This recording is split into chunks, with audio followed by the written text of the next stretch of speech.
But Colby Covington, the big, brash, outspoken dude who already plays a pro wrestling like character, is planning on transitioning to the WWE in 2021. This is what he said in an interview. I believe it was a couple days ago. He says that he's planning for the transition, and he's already practicing his in-ring wrestling skills as well as his promos. I think his in-ring probably needs more work than his promos because honestly, he's a pretty good talker right now. He plays a great heel gimmick. This is something that he was almost destined for, is pro wrestling, right? Because it's this dude that's been playing a character for the last, few years now? Last couple of years. Ever since that RDA fight? So, yeah, like... Or was it RDA or was it Damian Maia? It was before that. It was that fight in Brazil when he was making fun of the Brazilians against Damian Maia. So it was a Damian Maia fight. Yeah. And that it's that RDA fight that put the interim belt on him that really elevated the shtick. Yes. That gave him all the credibility he needed. Yes. The Maia was a kickoff. Then that interim against RDA really, really got that ball rolling. Yeah, he beat the crap out of him. Yeah, he did. Yeah, he really did. But, man, I would love to see...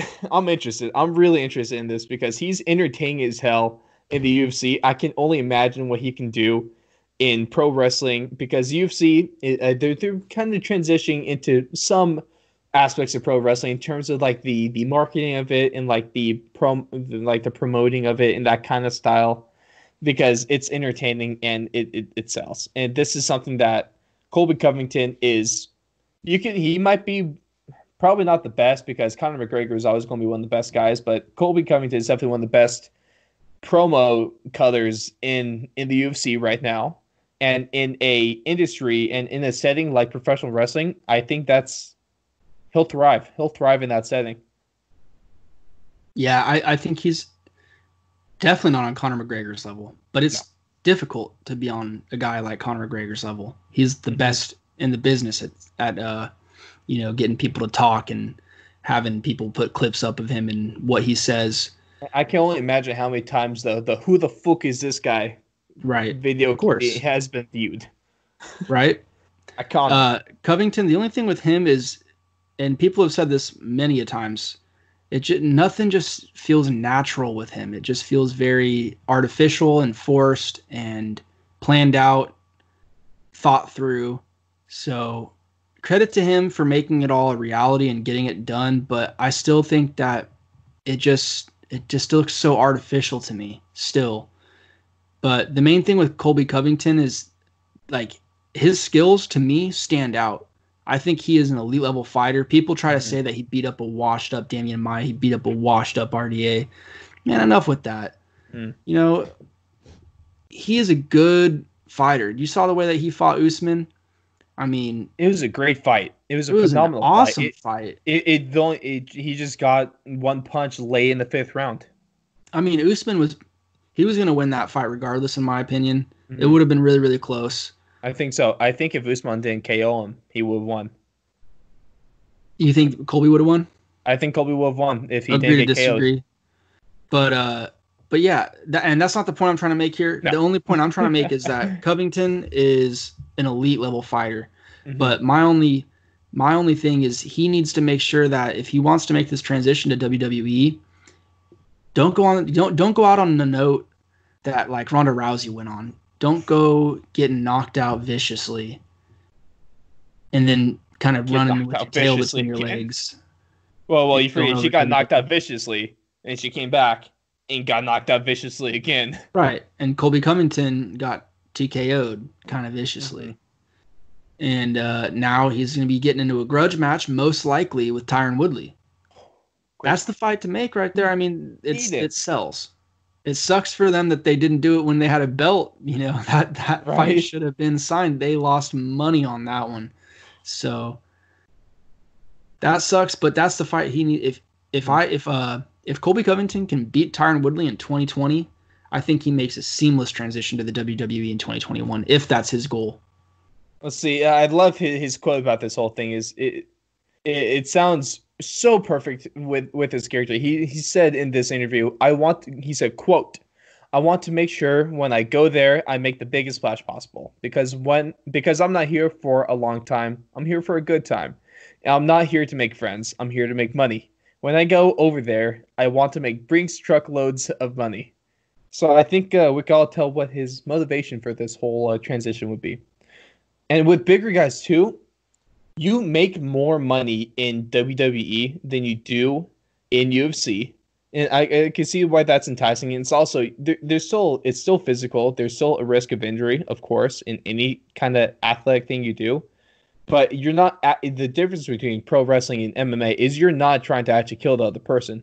You're trying to make it look like you are. The difference is you're not getting punched in the face repeatedly. You're trying to make it look like you're getting punched in the face, but you're not. And if you can go to a place where you probably have a longer career and where you're probably going to make more money, it makes sense. It makes sense to me. And that's why this whole trend of UFC and MMA fighters making the transition to professional wrestling is becoming even more popular as time goes on, because we've had one of the bigger names recently was Ronda Rousey, but you also had Brock Lesnar, heavyweight champion. Brock Lesnar, he was in WWE.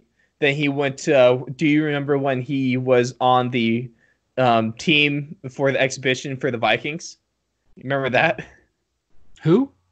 Brock Lesnar played for the Vikings. Oh, yeah, I remember that. Yeah, that was fun. Big old number 69 right there. Yeah, but he sucked. Yeah, he wasn't that good. But then you had also Colby Covington's friend and teammate, former UFC fighter Bobby Lashley, is also in WWE. Former MMA fighter Shayna Baszler. Former UFC fighter Matt Riddle. Former another heavyweight champion Cain Velasquez. And a number of big names that are making a splash in UFC and MMA, and also big-time names in WWE now as well. And also, you can't forget former amateur wrestler and retired pro wrestler Kurt Angle, who Colby Covington already uses his theme music for his UFC walkouts. And you can't forget about Kurt Angle winning the gold medal in the Atlanta Olympic Games with a broken freaking neck. So there's a precedent to all this, and I think from a financial move, from like a career move, from a health move, it makes sense for Colby to make the transition. If he's wanted, yeah. He's wanted. He's wanted. Trust me. Yeah, if he's wanted, then it's a good move. I would watch the hell out of it. If you can get like some in-ring stuff going, if you can become like a good pro wrestler, I think he could talk. I think I am not in the popular side with this, but I do enjoy his current gimmick. I do enjoy his just kind of a-hole douchey persona, and I think it's entertaining. Same thing. I think that Henry Cejudo is entertaining. I like this kind of stuff. A lot of people don't. Wait, do you, Blake? Bits and pieces. I think there's certain times, like, you know that they're putting on an act, so yeah, everything that they do, I kind of analyze it a little bit differently than I would like with someone. You know, I can't take what they say at face value is basically what I'm trying to say. So it's a little bit trickier with them to kind of try and see exactly what they're going for. But sometimes, yeah, it's a little annoying. Like Colby Covington specifically can be a little annoying. He can be. Well, Henry Cejudo can for sure be annoying. He's really good at it. Not all the time, but yes, most of the time I do enjoy the shticks. It's fun. I like the fighters, you know, finding creative ways to make it more entertaining and put more money in their pockets. So, see, my bottom line is, if you could say something, you can make me smile, and you can make me laugh, and you could captivate me for a few minutes, and I enjoy it. Man, I really don't care what else you say or do. You just got to be smooth, though. That's the only thing is Cejudo and Covington are just not that smooth. It's a little rough, but they're just a little off. But I think Cejudo's gotten a lot better, though. I'll give him that. Oh, for sure. But this is great for Colby because he's going to be working with WWE professionals. Is probably what it's going to be. And so he's going to be able to practice. He's going to have a production crew. It's going to be scripted lines. It's not going to. Well, and I'm sure most of what he says is already scripted lines. But yeah, he's going to be paid to practice it, and I think it's going to be funny. have professionals that know how to read scripts tell him how to read it, if we see how Colby to execute Covington in WWE in 2021, I'm for sure going to watch that because I think it's going to be. It might not be good, but it damn well is going to be entertaining. Yeah, I don't know. I'll probably pass on that. Or it's going to be a total train wreck.